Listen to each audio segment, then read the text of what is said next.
Today we are going to start with a very new chapter, second book. That's the Indian politics, politics of India. And the name of the chapter is Planning and Development. Though from boards के questions को देखते हैं तो you have one question which comes, but of course जैसे इस बार weightage of MCQs will be more, so then you have to prepare in that way also. Planning and development जो chapter है this is about because हम लोग जो पढ़ रहे हैं that is all about India का planning and development after the independence how it was. जो हमारी सेकेंड बुक है that's all about the Indian politics after we attain the independence. What were the things, जैसे हमने first chapter पढ़ा था, so the first chapter said that what were the challenges that came. Then second chapter जो है that told about the nature of politics we had during that period. Right now also today, in fact today in the मतलब की news it was there, मतलब आज ही के news में था ये वाला कि कौन सा प्राइम मिनिस्टर जो है वो सबसे लॉन्गेस्ट टर्म अपना रहा है, since the election results are going to be there tomorrow. So that was there in the news today also. Prime Minister Indira Gandhi, then it was Manmohan Singh, then the current Prime Minister, and of course Atal Bihari Vajpayee. So जो हमारा second chapter है, it is all about how India के अंदर how the politics reshape, what जो current हमारा trend है political system का वो कैसे आया। And now we are moving towards another problem that we had come over, and that is what was the planning system likewise. जो आज हम डेवलपमेंट मॉडल देख रहे हैं, ये जो डेवलपमेंट मॉडल है हाउ इट केम अप, कैसे आया था। तो अगर हम देखें तो इंडिया के अंदर when we attained the independence, उससे पहले before the independence there was one question कि what should be the planning likewise, हमारा प्लानिंग कैसा होना चाहिए, what should be the development model likewise, because India at that time was very very poor. उस वक्त पे हम लोग काफी we were not in a situation, हमारा employment rate कह लो, हमारा इकोनॉमी कह लो, all these were not, they all were in jeopardy. That time it was very difficult to determine कि इंडिया जहां आपके maximum people are illiterate, जहां development was still a long, what you say, a dream, कैसे किया जाए। And as I said, even before मतलब development, even before these words came, India के अंदर पीपल वर देयर, जो लोग बॉम्बे मॉडल हम कहते हैं, they were looking for that model. Now अब हम कहते हैं कि what should be the model, like if you look into US, अगर हम यूएस के मॉडल को देखते हैं तो यूएस के मॉडल को हम लोग बुलाते हैं a capital model, a capitalist model. Capitalist model मतलब जहां we have liberated the economy, जहां private people are having the control on the industries, and from their income the government is developing. But India के अंदर capitalist model लाना बहुत मुश्किल था, since at the time of independence we had only bunch of industrialists, we did not have this much of, अभी तो India के अंदर they are giving lots of impetus to the startup, to the industries and all. तो उस वक्त में तो we were not having all these, तो उस वक्त में it was very difficult कि हम लोग जो है कैपिटलिस्ट मॉडल पे चले जाए। On the other hand if we look, तो जो आपका यूएसएसआर था, it was looking into the socialist model. तो सोशलिस्ट मॉडल क्या है आपका? सोशलिस्ट मॉडल जहां पे आपकी जितनी भी इंडस्ट्रीज है, they are in the hands of the government, government उनको चला रही है, गवर्नमेंट एम्प्लॉयमेंट जो है वो क्रिएट कर रही है, गवर्नमेंट प्रोड्यूस कर रही है चीजें, and it is trying to reduce the gap between the rich and poor. That was also not possible. हमारे लिए वो भी possible नहीं था. Moreover, on the political front, there were people who supported capitalists, there were people who supported Soviet model. Practically, it was not impossible to take them. So India went for a mixed economy. India went for a mixed economy. मतलब हमारे यहाँ पर there were people who मतलब कि there are industries which were in the hands of the private, and of course there were number of industries which government had started, and अभी तो काफी चीजों को प्राइवेटाइज कर दिया है. Presently, only 3 or 4 models are with India, with the government. The rest have been privatized. But earlier it was 18 industries, the main key industry. So that was how the development का जो model है उसको लिया गया. अब इसी development के model को हम लोगों ने आगे जो है सोवियत यूनियन के अकॉर्डिंग, जैसे सोवियत ने किया था, we also followed that path. And we took a 5-year model of planning, जिसको हम देते हैं नाम 5-year plan, FYP. आपके पेपर में क्वेश्चन ऐसे ही आता है, FYP.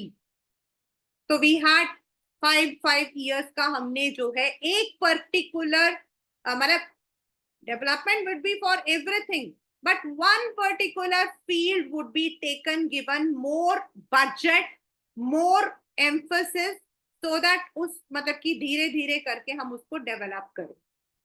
After this summary, I'll share that कि हमारे कौन से थे 11. मतलब we had first agriculture.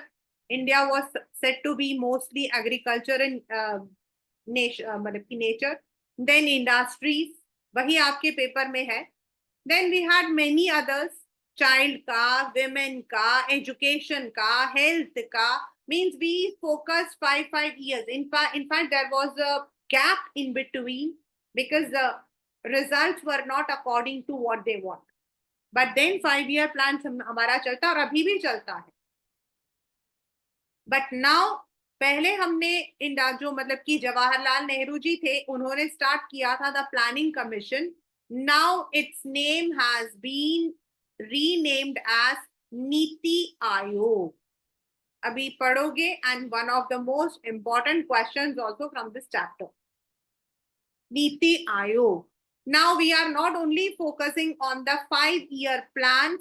5-year के साथ there are so many things which Niti Aayog is looking into. So that is ये chapter हमारा planning and development. As I said, let us start with the revision session.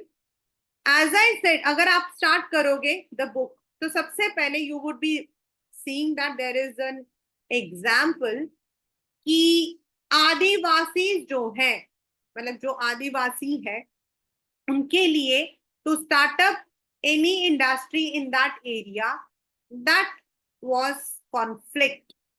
Like Odisha के अंदर जब Tata steel plant start होना था, तो there was मतलब कि वहां पर जो है लोगों ने प्रोटेस्ट किया.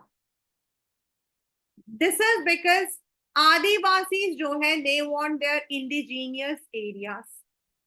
तो डेवलपमेंट जो है वो डिफरेंट होता है, जो हमने 10th स्टैंडर्ड में पढ़ा था, the first chapter of economics, कि development means different things to different people. For an Adivasi, it is only development of his area.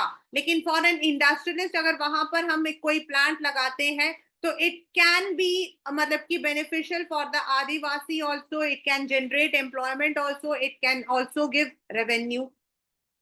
तो हमारे लिए ये बहुत बड़ा क्वेश्चन होता था, since India has indigenous people all around. कुछ लोगों का मानना था डेवलपमेंट का मतलब 1 marker question and important question for many people, development and modern means becoming west. वो आज भी है, आज भी है.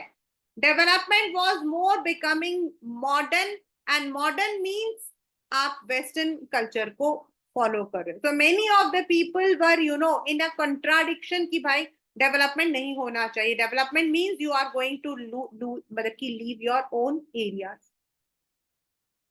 And it was also believed कि every person, every country would be definitely going through this process, यानी कि हमारे जो ट्रेडिशनल सोशल स्ट्रक्चर है जो वो खत्म हो जाएगा। There would be rise of capitalism and liberalism, and that happened. That happened. Modernization was the idea of growth. Modernization का मतलब है पैसा, सामान, scientific innovation. Modernization was in fact never dealt with growth, or it was never dealt with what you say expansion or broad mindedness. It was also the growth of industries, the more materialistic thing. आज भी हम कहते हैं modern जमाना। तो उस वक्त में these were the social atmosphere. As India got its freedom, we had two models in front of us. The very first is the US model, जो आपका यूरोप के अंदर already successful था, setting up the industries, having the capitalist, और आज भी they are मतलब कि they have attained that. The second one was the USSR, which was a socialist model. There were many जो सोवियत मॉडल का development चाहते थे, जैसे कम्युनिस्ट पार्टी थे, सोशलिस्ट पार्टी थे, even Nehru. But there were few supporters of capital, क्योंकि capital economy में हमारे लिए दो बड़े प्रॉब्लम्स थे। First is India had an indigenous population. Secondly capitalist के लिए यू रिक्वायर कैपिटल, आपको पैसों की जरूरत है। You require people who are ready to invest in the industries. तो ये जो है while we were having the national movement, बहुत सारे लोग थे जिन्होंने अलग अलग जो है अपने वर्ड्स रखे थे that India should have a different from the defined commercial functions of colonial government. Main हमारा जो था, हमारा मेन इश्यू था the task of removing the poverty, गरीबी हमें हटाना था। We had to remove the difference between the social and economic status, जो कि सबसे बहुत बड़ी चीज थी, and that was one of the greatest। मतलब अगर हम लोग देखते हैं इकोनॉमिक फ्रंट के अंदर, सोशल फ्रंट के अंदर, there were lots of debates. There was a Bombay model which was already drawn by group of industrialists, उन लोगों ने रखा था। कुछ लोगों को लगता था इंडस्ट्रियलिस्ट पाथ इज इक्वल, मतलब कि दैट इज मोर इजी। तो कुछ लोगों को लगता था एग्रीकल्चर को आपको सबसे पहले निकालना चाहिए, क्योंकि उस वक्त में maximum people were employed in the agricultural sector. उस वक्त में इंडिया के अंदर पॉकेट्स ऑफ आपके इंडस्ट्रीज थी। इंडिया में उन दिनों में इंडस्ट्रीज तो थी ही नहीं, टेरिशरी सेक्टर तो था ही नहीं हमारा। बैंकिंग तो हमारा बाद में आया था, banking was there, Lala Lajpat Rai had मतलब की स्टार्टेड, लेकिन वो बैंकिंग आज जैसे चल रहे हैं वैसा नहीं था। It was only a way to save your money. Transport, communication, these were all dreams. तो many of the people were in the favour की रूरल पॉवर्टी को सबसे पहले प्रायोरिटाइज करो। सबसे बड़ी प्रॉब्लम जो रूरल पॉवर्टी के साथ आती थी वो ये है कि migration was more, but when it came to the urban area तो यहां पर भी आपके पास जॉब्स नहीं होते थे। नाउ व्हेन इट केम तो देयर वाज, मतलब कई चीजों को लिया कि भाई डेवलपमेंट जो है it can not be done through capitalist, we can not do it. हमें कुछ ऐसा प्लान करके चलना चाहिए जहां the development takes place in a gradual manner, और उसके लिए the government needed to design a plan. उनको एक प्लान जो है वो डिजाइन करना था। तो and that was a period the every country was facing such problems, like there was depression in Europe, जो आपका मतलब कि जो पीरियड था first world war second world war, that was a complete, Germany आपका पूरा it had gone into depths. So there were reconstruction of company countries like Japan, जहां पर आपका बॉम्ब गिरा था. जर्मनी, जहां आपका हिटलर जो है he had tried to develop, but they had developed spectacularly against जो आपका सोवियत था. तो उस वक्त में as I said, a section of big industrialists 44, उन्होंने एक जॉइंट प्रपोजल सेट किया जिसको हम कहते हैं Bombay plan. Very very very important मतलब कि टर्म फ्रॉम दिस चैप्टर. उसके अंदर था कि द स्टेट यानी कि जो कंट्री नेशन है, it should take the industrial and economic investment. और सबका एक ही मानना था that planning should be there for the model of development. और इसीलिए after the independence the planning commission was set up. Very very very again 1 marker question और 2 marker. And उस वक्त में अभी भी prime minister is the chairperson. The prime minister was its chairperson and it was the machinery, it was the से the commission जिसने एक strategy, एक प्लान बनाया कि हम अपने कंट्री को धीरे धीरे कैसे डेवलप करेंगे in all the area, irrespective of the area. मतलब it should not be only on one, but it should be on many.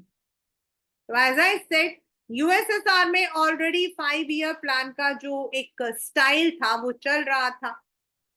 तो इंडिया को भी लगा कि we can go with that plan, क्योंकि उसमें क्या है, उनका कुछ नहीं है, इट्स अ प्लानिंग. जैसे आप साल में एक बार आप मतलब कि अगर आप पढ़ाई करते हो तो आप प्लान करते हो कि भाई every day I have to give this much of time to this particular subject. जो आपका कमजोर सब्जेक्ट होता है आप उसको ज्यादा टाइम देते हो, that's a planning.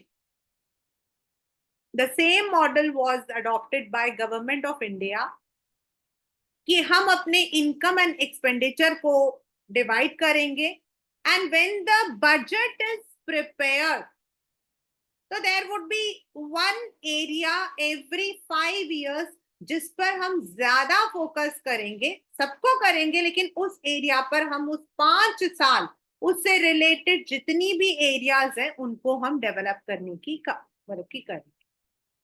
So the budget of central and state government is divided into 2 parts.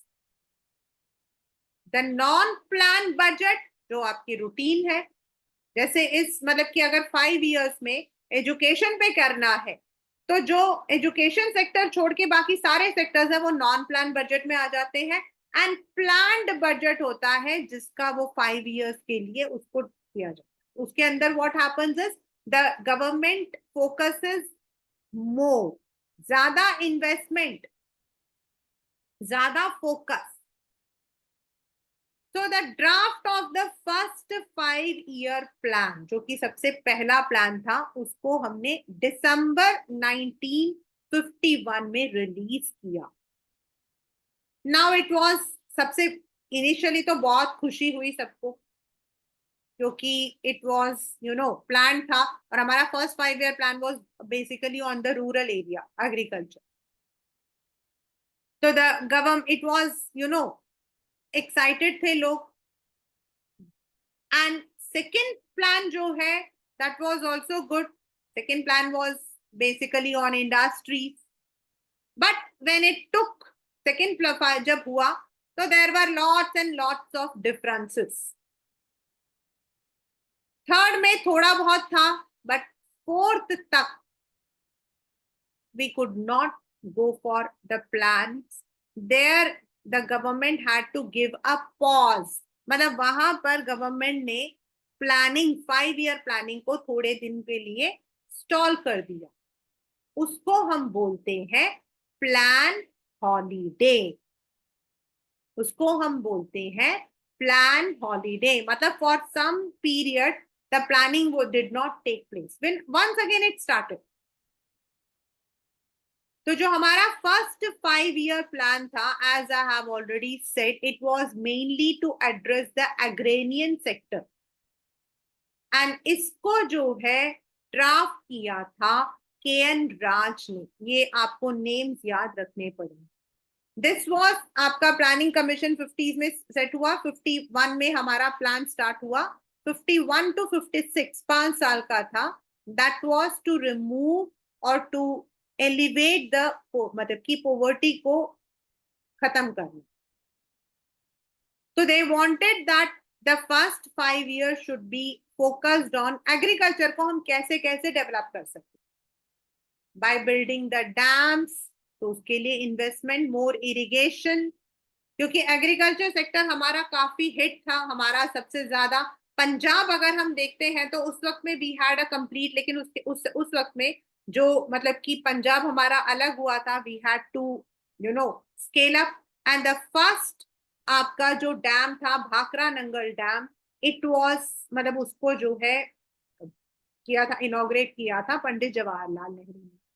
तो it was basically on the dams, कैसे हम एग्रीकल्चर को और अच्छे से कर सकते हैं, the problems having agricultural growth से रिलेटेड, उन सबको जो है एड्रेस किया गया. देन एग्रीकल्चर के अंदर ही हमारा आ जाता है लैंड रिफॉर्म्स. इंडिया के अंदर लैंड रिफॉर्म जो है, what is basically land? Before independence the land was divided unequally. British क्या करते थे, whenever they found that someone has done something good, तो वो लैंड उनको एज अ ग्राम दे देते, एज अ ग्राम दे देते थे, मतलब एज अ गिफ्ट उनको दे देते. तो देयर वर मतलब कि people those who became rich because of them, and there were people जिनके पास अगर हम कहें तो बेसिक लैंड भी नहीं था, उनके पास बेसिक लैंड भी नहीं था. So there was lots of differences. और उस वक्त में देयर वर 2 people, एंड उनमें से एक थे Acharya Vinoba Bhave. There was one person called Acharya Vinoba Bhave. तो जो आचार्य विनोबा भावे थे, he was a spiritual follower of Gandhi ji. And उन्होंने जो है भूदान इसको इनिशिएट किया था. भूदान है अपने इच्छा से अपने पास जो एक्स्ट्रा जमीन है उसको दान में दे देना. And then there was a man in Andhra Pradesh जिन्होंने अपने 80 एकड़ जमीन एक एक 80 फार्मर को दिया था. सिमिलरली ग्राम दाम विच इज सेड, और इसको हम ब्लडलेस रिवोल्यूशन भी कहते हैं. तो such initiatives were taken specifically in West Bengal. आपके लैंड रिफॉर्म्स हुए, सीलिंग डाला गया कि आप इससे ज्यादा लैंड नहीं रखोगे, otherwise the taxes will be doubled. बस थोड़ा ऐसे करके the land was taken back and that was redistributed to the people who did not possess any land. तो ये हमारा जो है फर्स्ट 5 year प्लान का मेथड था एंड द एरिया. दूसरा, basically the main aim was to raise the national level. अब भाई नेशनल लेवल कैसे बढ़ेगा, आप बताओ, नेशनल इनकम कैसे बढ़ेगा? Only when you are earning more than what you are spending and you are saving and investing. आपको पता है डेवलप कंट्री और नॉन डेवलप कंट्री में क्या फर्क होता है? इंडिया के अंदर 70s 80s में people were earning very good. People were earning very good. But still India couldn't come under the developed. Why? The reason is हम लोग जो है ना सेव करते हैं ना, तो we just keep it with the bank. We don't invest it, which is one of the very important criteria of a developed country. Developed country क्या करते हैं? जो सेव करते हैं उसको वो लोग इन्वेस्ट करते हैं. One day I was just going through one of the videos, मतलब मैं ऐसे एक वीडियो देख रही थी कि why were the Jews the most rich people in the world? Similarly, why Marwadis are rich in India? तो this is the reason कि वो लोग जो है ना, they will be spending, अगर वो 100 rupees कमाते हैं, they spend 5 rupees. and 95 rupees they would be saving, out of which 80 rupees they would be investing. तो हमें ऐसा एक मॉडल चाहिए था. सिर्फ सेविंग होने से कोई फायदा नहीं था. और उस वक्त में class 12 we were not having the banks and all also. हमारे पास बैंक्स भी नहीं थे, और जो बैंक्स थे वो प्राइवेटाइज थे. We were not having the national banks. हमारे जो बैंक्स नेशनलाइज हुए थे वो इंदिरा गांधी जी ने किया था after she became the prime minister. So the banks were also not nationalized, so people were not that much aware of all these words. तो उस वक्त हमारा मेन एम था savings, more earning and more income, और इसीलिए they wanted to push up the savings and all. अब second आया, the second 5-year plan, as I have said, FYP is used for the short form. It was basically on heavy industries. And it was drafted by economists and the leadership of PC Mahalanobis. बहुत famous name है. अब यहाँ पर जो है there was a, मतलब जब second 5-year plan आया था तो lots of problems were there in India. There was, कुछ लोगों का मानना था even agriculture में भी only the rich people have been, the rich farmers have been benefited, the poor farmers have not been. The gap between the rich and poor has come, ऐसे करके काफी problems चल रहे हैं. So before this plan was finalized, there was a session at Chennai. Avadi is in Chennai, and they decided that the socialist pattern of society was its goal. और वो उनका मतलब कि socialist pattern मतलब जो industries होंगी they would be in the hands of government. Government उन industries को चलाएगी.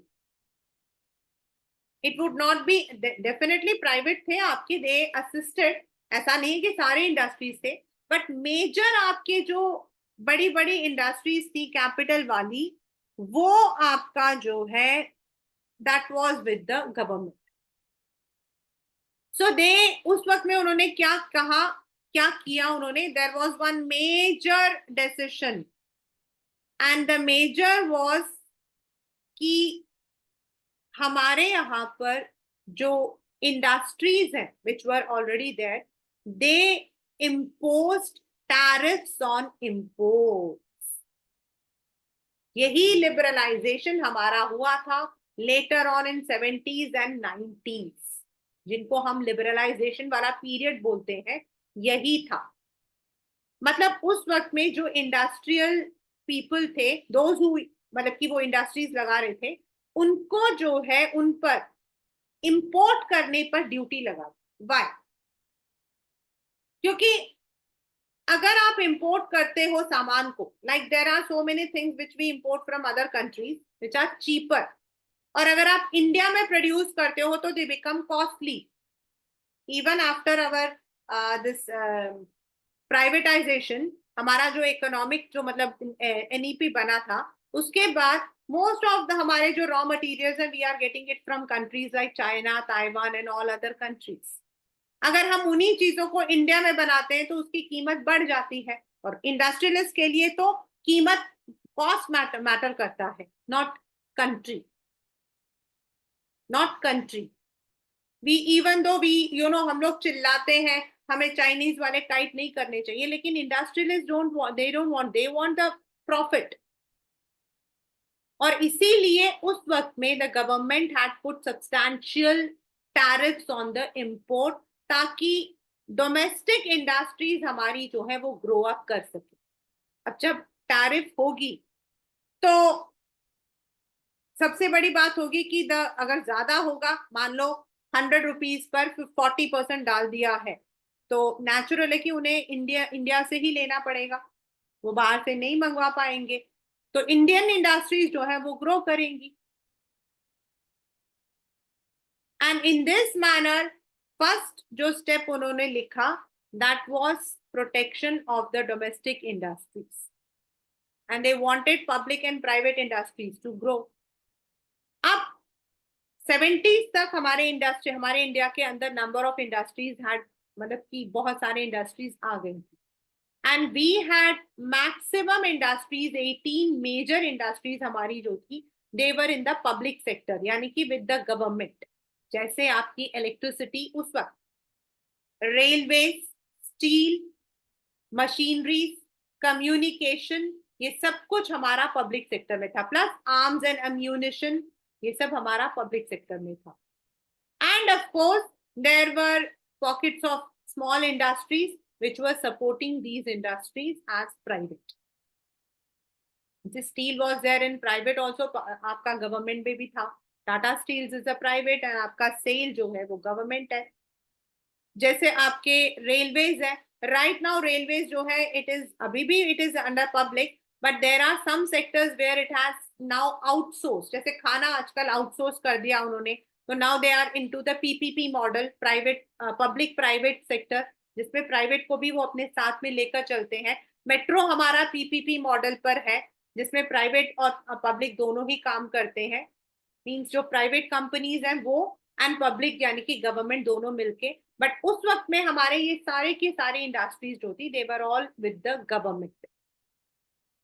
कम्युनिकेशन उस वक्त में हमारा जो था, MTNL, if you have heard, BSNL, they all were under government only. Right now we are having the channels, we are having number of service providers. आपका पूरा कम्युनिकेशन सिस्टम उस वक्त में आपके पास क्या था, आपने टीवी खोला तो आज के जैसा थोड़ी है। उस वक्त में आपको सिर्फ दो ही चीजें नजर आती थी, one was Doordarshan, second was all India radio. All India radio आपका जो है that was basically for the communication broadcast in the oral, मतलब की जो आपका विजुअल फॉर्म था वो आपका दूरदर्शन था। and all of them were only controlled by the government. The private entities were not allowed. उन्होंने प्राइवेट को अलाउ नहीं किया। It was only in the later period of I think 90s जब आपके ये प्राइवेट चैनल्स आ गए। मतलब you all are very lucky to have, but I would say I am more luckier than you, क्योंकि हमारा जो है ना, no doubt I'm not a 50s born, but still 90 से पहले तो there was nothing. तो जब मैं छोटी थी तो we would have only the Doordarshan and of course the AIR, लेकिन आपके sorted songs आते थे and AI, मतलब कि there were things which could not be broadcast on the TV. the government के पास पूरा कंट्रोल। इलेक्ट्रिसिटी के लिए आई वुड डेफिनेटली से कि भैया पहले तो जमाना ऐसा था कि अगर पहला जमाना होता तो हम तो वर्चुअल तो छोड़ दो, किसी भी प्लेटफॉर्म में कभी पढ़ नहीं सकते थे, because electricity was completely controlled by government. It was very difficult. Airlines आपके उस वक्त में Air India and Indian Airlines had been overtaken by government aviation, वो भी आपका under public. This was मतलब कि उन्होंने किया था for the rapid industrialization. 70s तक आपके इंडस्ट्रीज हमारी काफी डेवलप हुई थी। 80s में it was okay, but then India was facing the financial crunch. Therefore, the economic policies had to be changed और आपका जो है लिबरलाइजेशन, ग्लोबलाइजेशन एंड प्राइवेटाइजेशन वाला पीरियड आया, जिसमें लिबरलाइजेशन हमारा था जो हमने ऊपर पढ़ा था कि डोमेस्टिक आपके जो इंपोर्ट्स पर टैरिफ लगाया गया था, उसको हटा दिया गया, so that people are able to import और एक्सपोर्ट थिंग्स इजीली। उससे हमें फायदा ये हुआ कि जो इंडस्ट्रियलिस्ट थे, नंबर ऑफ इंडस्ट्रीज हमारी बढ़ गई। Industrialist could now import the things, raw materials at a cheaper rate, and they could even produce it at a cheaper rate and sell in India itself. Privatisation में जो अभी मैंने आपको industries के नाम बताए थे, I had told you that electricity, अब इलेक्ट्रिसिटी इज अंडर प्राइवेट, आपका रिलायंस है, in some areas it is Tata. Steel आपका पहले भी पब्लिक था, प्राइवेट था। Then communication, now you are having the private channels, you are having the private तो वो आपका aviation. Now there are number of industries which are more into the private sectors. And globalisation, that is when the government allowed the foreign companies to set their business in India. तो क्योंकि पहले उन्होंने मना किया था कि वो चाहते थे इंडियन जो मतलब की कंपनीज है, they are able to come. Then आपका आया what you call as the National Development Council. जो ये अभी आप पढ़ने वाले हो ना, it is one of the most important concept from this chapter. Now उन्होंने जो है 1952 में इसको सेटअप किया गया था, एंड इसका जो था, it was to mobilize the effort and resources of the nation. जो आपके फर्स्ट 5 ईयर प्लान्स बनते थे प्लानिंग कमीशन से, उनको प्रॉपरली इंप्लीमेंट करने के लिए इट वाज सेटअप, जिसमें prime minister, union cabinet ministers, chief ministers, इन सबको रखा गया। नाउ दिस वाज, मतलब कि जो आपका प्लानिंग कमीशन था, अब उसको हटा दिया गया। हटाने का मतलब हटाया नहीं गया, उसके जो एरियाज थे उनको ब्रॉडन कर दिया गया, and it was now named as NITI Aayog. It is now named as NITI Aayog. और जो नीति आयोग है, it is a new name for the planning commission, and even जो नेशनल डेवलपमेंट काउंसिल है, इनको भी अबॉलिश करने की बात की जा रही है। अभी तक तो कुछ नहीं हुआ है, बट नीति आयोग आपका वही है जो पहले एनडीसी था। यानी कि एनडीसी में कौन कौन थे? Prime minister, chief ministers, union territory के सारे रिप्रेजेंटेटिव्स एंड सब, वही लोग अब नीति आयोग में। तो अभी फिलहाल के लिए एनडीसी का कोई काम नहीं है। And now the work which was done by NDC and planning commission, दोनों को मिलकर अब नीति आयोग करती है। मतलब जब से हमारा नीति आयोग आया है, एनडीसी हैज नो वर्क, मतलब it has done no work then. क्योंकि ये इसीलिए किया गया था क्योंकि लगा था कि प्लानिंग कमीशन जो है उस तरीके से काम नहीं कर रही है, तो उन्होंने उन दोनों को मिलाकर एक नया वो दे दिया, which is said as NITI Aayog. And prime minister Narendra Modi in 2014, उन्होंने मतलब की प्लानिंग कमीशन को अबॉलिश करके नीति आयोग जो है, इट वाज मतलब की implemented. It is neither a constitutional nor a statutory body. It is just set up with certain objectives.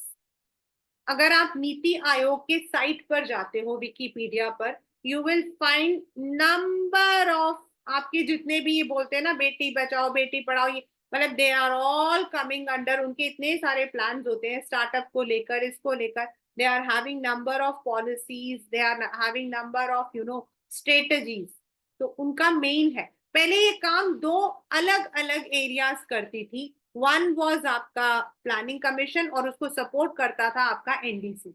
But now वही एनडीसी के जो मेंबर्स थे उनसे कॉन्स्टिट्यूट करके बन गया आपका नीति आयोग, और प्लानिंग कमीशन को अबॉलिश करके नीति बनाती। इसके अंदर इट इज मेजर आपका जो है, it is to strengthen India's modernity. It is majorly आपका नेशनल प्लान बनाना।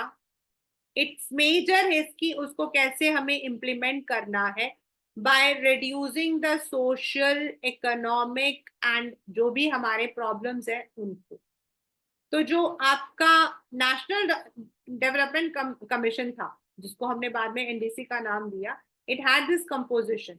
और नीति आयोग जो है, how it was form, as I have already told, planning commission जो था that was on the base of social model, and prime minister जो थे, उन्होंने उस वक्त में जो जवाहरलाल नेहरू थे, उन्होंने उसको किया था। बट 2014 में प्राइम मिनिस्टर नरेंद्र मोदी ने प्लानिंग को हटाकर national institute for transforming India, national institution for transforming India, यानी कि नीति। ये आपके पेपर का 1 मार्कर क्वेश्चन है कि it is called as the think tank of India. 1 marker question है ये। It is called as the think tank of India. Think tank मतलब यही सोचता है, यही इंप्लीमेंट करता है। Now it is not only planning, it is involving all the people, involving all the states, involving all the union territories. and making it as a bottom up approach. इसके अंदर development is not on one particular area, it is overall आपका development. इसके जो initiatives हैं वो है 15-year road plan, road map. Then you have 7-year vision, Amrit digital India जो आप कर रहे हो, Atal innovation, medical education, agricultural reforms, जिसके अंदर पहले वो 5-5 साल था, तो now they have divided it into a different areas. इसमें आपका स्वच्छ भारत अभियान तो बहुत फेमस हुआ था उस वक्त में. It was how it was started.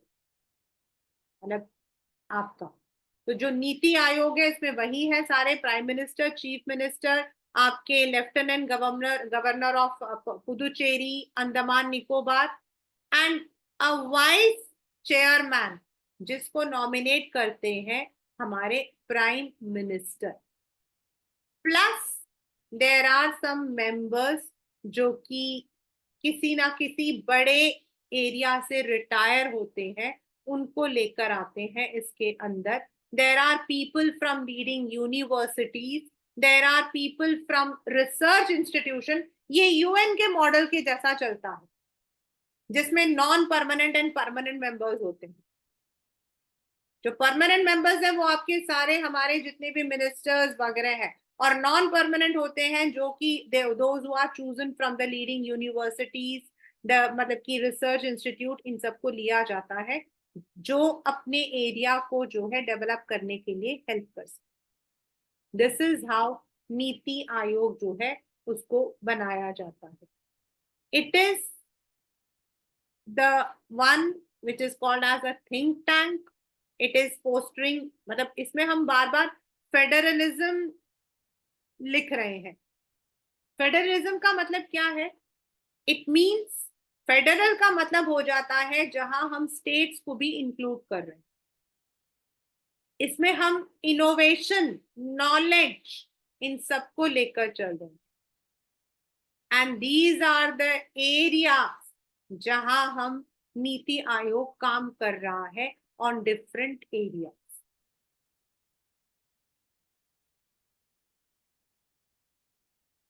Agriculture, health, हमारे जो स्वच्छ भारत अभियान, women and child development, Beti Bachao Beti Padhao, government and research, HRD, जिसके अंदर आपका एजुकेशन, स्किल्स डेवलपमेंट, आपके जो स्किल्स डेवलपमेंट प्रोग्राम स्टार्ट हुए हैं, नंबर ऑफ यूनिवर्सिटी स्टार्ट हुए हैं. रूरल डेवलपमेंट, सस्टेनेबल डेवलपमेंट के लिए आपके बहुत सारे ऐसे प्रोग्राम स्टार्ट किए जा रहे हैं.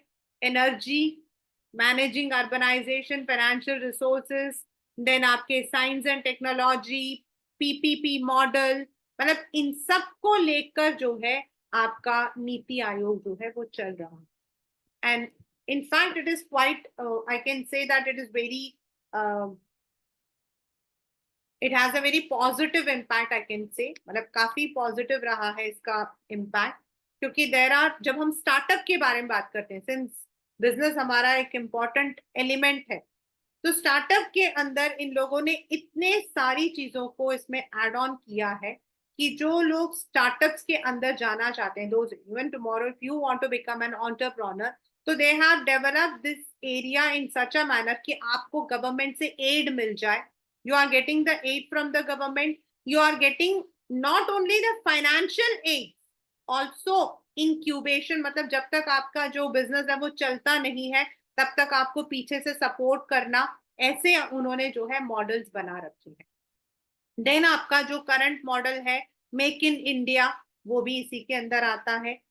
तो राइट नाउ आपका दे हैव, जो प्लानिंग कमीशन है, it has been replaced with what we say as NITI Aayog, and working towards the overall planning and development, जो हमारा एक बेसिक क्वेश्चन था when we had attained our independence. क्योंकि independence के वक्त हमारे सामने सिर्फ यही था कि हम अपने आप को बाकी कंट्रीज के according how we would be able to develop. No doubt आज भी India doesn't come under the developed countries, और उसके पीछे जो रीजन है ना, इट्स नॉट दैट कि we are not actually developed, we are developed, but हमारा जो डेवलपमेंट है ना, इट हैज डिफरेंस, मतलब सम एरियाज हमारे बहुत अच्छे से मतलब कि डेवलप्ड है, तो कुछ एरियाज हमारे डेवलप नहीं। अगर हम इनकम की बात करें तो इंडियाज इनकम ओवरऑल तो बहुत अच्छा है, but again developed and developing countries के अंदर यही डिफरेंस होता है, there you have more people into the investment sectors. हमारे यहाँ इन्वेस्टमेंट अब एक नया सेक्टर है, इन्वेस्टमेंट जो है पास्ट 10 ईयर से it has got the limelight. ये आपके सामने जो है, these are the 5 year plan. अगर आप देखो तो the first 5 year plan was 51 to 56, which focused on the development of agricultural sector. That is because India is an agricultural country. Second, industrial development, जो काफी उस वक्त में रैपिड इंडस्ट्रियलाइजेशन जो है वो किया गया था। The industries were set up on the socialist model, जहां government had own maximum industry. Third was food, आपका अनएम्प्लॉयमेंट एराडिकेशन। तो फूड के लिए हम लोगों ने जो है उस वक्त में आपका ग्रीन रेवोल्यूशन जो है वो स्टार्ट हुआ था, दैट वाज द वन, क्योंकि food security was a very big issue. और वर्ल्ड बैंक का मानना था कि आने वाले टाइम में इंडिया में फेस एपिडेमिक, और इसीलिए फूड सिक्योरिटी करना था। देन 66 के बाद अगर आप देखोगे तो 3 इयर्स का गैप है, which is called as plan holiday. 66 के बाद 67 68 नहीं है, 69 में फिर आपका स्टार्ट हुआ था, दैट वाज आपका production and economic stability. 74 to 79 was completely गरीबी हटाओ, that you would be reading in your this Indira Gandhi वाला जो चैप्टर होगा उसमें आप पढ़ोगे।